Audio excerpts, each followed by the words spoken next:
Good Monday morning to you. Welcome back. My name is Don K. Preston. I am the president of Preterist Research Institute of Ardmore, Oklahoma, and this is what I call my morning musings. Man, I got a good scald on my coffee this morning. It's just really tasting great. And anyway, glad to be back with you. Hope you had a fantastic weekend. We're looking at the eschatology of the parables of Jesus. Such important stuff. We're looking at Matthew 25:14 and following. And Jesus says, the kingdom of heaven is like unto a man traveling to a far country, who called his own servants and delivered his goods to them. You see, what Jesus is doing here is reminding us of a motif that is found in several of his parables and stories. It is the concept of the absent master. The master who goes away, and when he goes away, he leaves servants in charge, whether that be the vineyard, Matthew chapter 21, or his talents, or his household, as found in Mark chapter 13, 31 and following. But you see, we have this common theme of a master who goes away. The master who goes away in Luke chapter 10 goes away there to receive a kingdom. In Matthew 25, Matthew 21, and in Mark chapter 13, we're not given the point of the going away. All right?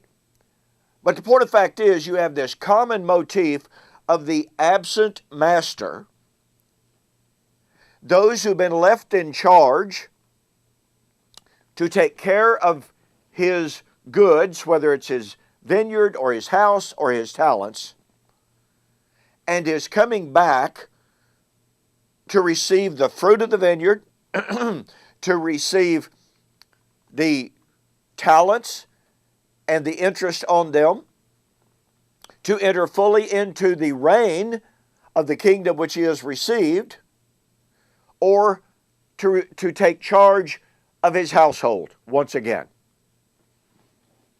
The absent master. What do we find in this story of the absent master? Well, in Matthew 21, the master comes to gather the fruit of the vineyard. His servants have been slain, mistreated. So what is he coming for? He comes to destroy the wicked husbandman. In Luke chapter 19, he comes and judges and destroys the wicked citizens who had said, we will not have this man to rule over us.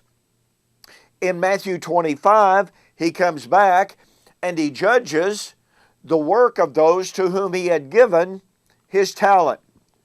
And in Mark chapter 13, he judges those to whom he had given charge of his household. You see, judgment is associated with each one of them. In two of those, the specific, explicit judgment is on Old Covenant Israel for not tending to the master's goods, for persecuting the saints. It was the time of judgment of Israel. Makes you wonder, does it not, how we could get 4 parables of an absent master, all with common themes, at the master getting ready to go away, giving his goods to his servants, coming back to require of those servants what he has given to them, and entering into judgment of them depending on their actions. It kind of makes you wonder where the, quote, orthodox church, unquote, ever got the idea that there are 2 comings at 2 different times of 2 totally different natures, of 2 totally different people. Where did we get that idea? It's not in the text. Now notice how this correlates with Acts chapter 1. In Acts chapter 1, is it not the departure of the master? Is it not the master going away into a far country to receive a kingdom? Is it not the master who was then going to come back and judge those who mistreated his servants and killed his servants? In my DVD series, 15 DVD lessons in this series on Acts chapter 1, I have a lesson of over 45 minutes showing that Acts chapter 1 is Jesus, the departing master. It is Jesus who would return and bring judgment. And keep in mind, two of Jesus' parables of the departed master and the return of the master are explicitly parables of judgment on Old Covenant Israel. Where were the apostles to go preaching the good news of the kingdom?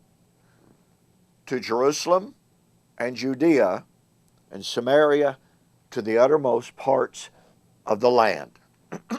Look, folks, there's perfect harmony between Acts chapter 1 and the parables of the absent master returning to judge. And that returning to judge was in AD 70. Go to my website, eschatology.org, BibleProphecy.com. Order the DVD series on Acts chapter 1, 9 to 11. He shall come in like manner. Make a note to me that you saw the offer on YouTube or Facebook, and I'll refund your shipping, save you $5. Look, you're going to see some amazing stuff in this DVD series, and it will show that Acts chapter 1 absolutely was not predicting an end of time coming of Jesus as a 5'5" Jewish man out of heaven. It is perfectly consistent with his parables of the absent master. Hey, thanks for joining me for this morning's morning musings. Lord willing, we'll see you on the flip side.